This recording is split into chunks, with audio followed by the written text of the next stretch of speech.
سلام دوستان، خوش آمدید به کانال پخت و پزهای خانگی. با ماه مبارک رمضان هم یک چند روز مانده است. زنها بسیار خواهش کردند که به دسترخوان ایدانه یک چند نمود پیچینی ها تیار کنید. ما امروز همراه رگالیک تیار میکنیم.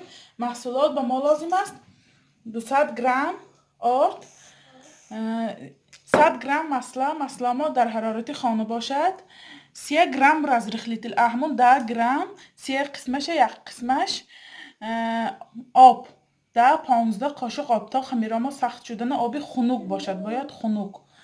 مویز به داخلش، آرایشش سخنی پودره. از سبب مویزی من کلانتری ملایم بودن، من تر نمیکنم آب.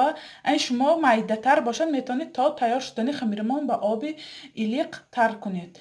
ما در اول من آرده میگیریم. رگالیکمو به نهایت کم خرج من آردو از رخلیتله هر دوشه آمیخته میکنیم.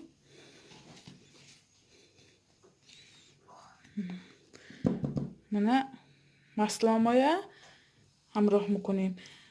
از سبب آرایشش سخنی پودره بودنش من به داخلش شکر همراه نکردم. اگر کسی شیرینی را بسیار دوست دارد میتواند همراه کند شکر به خمیرش. نکو آردو مسله ریزانک میکنیم. بسم الله.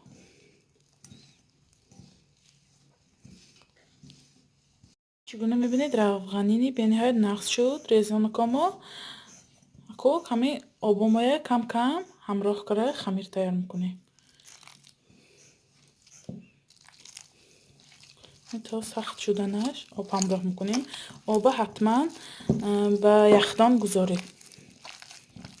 چگونه میبینید خمیرمو به نهایت روغنین تیار شد. اگر خواهید که رگالیکا شما یک خیل شکل شود، کلانو مایده نشود، باید چیکار کنید؟ همین خمیرمو به زوالچا تقسیم کنیم. مثل چهارمغز زوالچه میگیریم هر یکشه. نه همیشه مثل چهارمغز با یک شکل زوالچه میگیریم.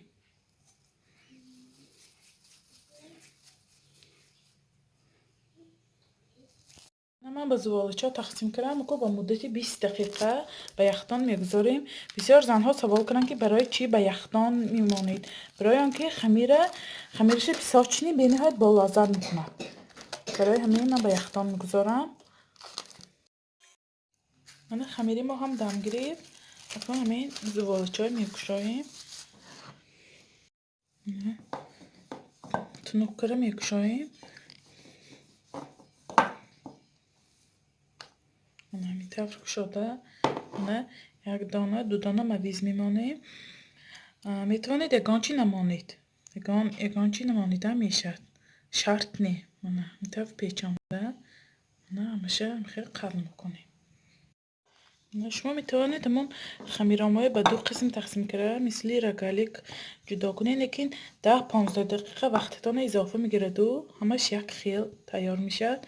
ما خیل رگالیک همراه مادرم بسیارتر به مغازه شهر اصفهان تیار میکردیم. با همین ریسیپت بسیار خریدارش نغز بود. من کشادم. نه چگونه میبینید همش یک خیل رزمیر شد. نه اکنون به مدتی 10-15 دقیقه به 200 درجه به تفتان میگذارم. یعنی چگونه میبینید من رگالیکای ما هم پختم. نه گرم سخنی پودره میکنیم. شروع سخنی پودره میقپد. گرم میکنیم.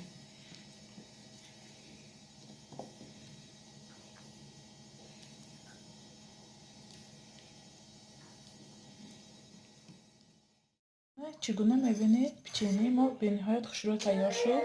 رگالیک اکو در نشون بینیم چقدر تیار شده است. یعنی چقدر خمیراش من پیساچنی عجایبات منه. با مویز باز هم با لذت تر. شما هم حتما برای دسترخوان ایدانه و به نزدیکان خود تیار کنید. حتما کانال ما را دستگیری کنید. انشالله ویدیوهای باز هم خوبتر و خوبتر پیشکش میکنیم. خیر تا ویدیوهای آینده در پناه خدا باشید.